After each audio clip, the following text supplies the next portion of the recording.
पडळकरांनी राष्ट्रवादीचे आमदार जयंत पाटलांवरती अगदी घणाघाती टीका केली आहे।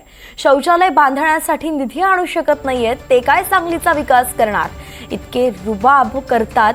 पण तिकडे देवाभाऊंच्या दारात रात्री 12 नंतर भेटण्यासाठी विनवण्या करतात, अशी अप्रत्यक्ष टीका पडळकरांनी जयंत पाटलांवरती केली आहे।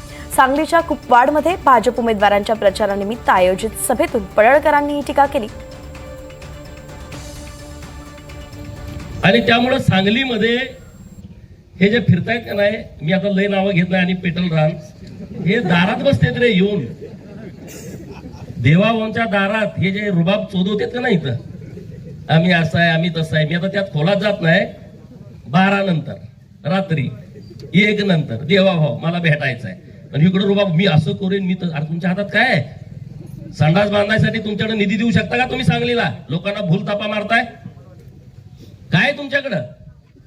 गल्ली बोळात फिरताय, 15 दिवस झालं मी बघतोय गल्ली बोळात, इकडं तिकडं अमुक तमुक, ह्याची मतं द्या त्याची मतं द्या।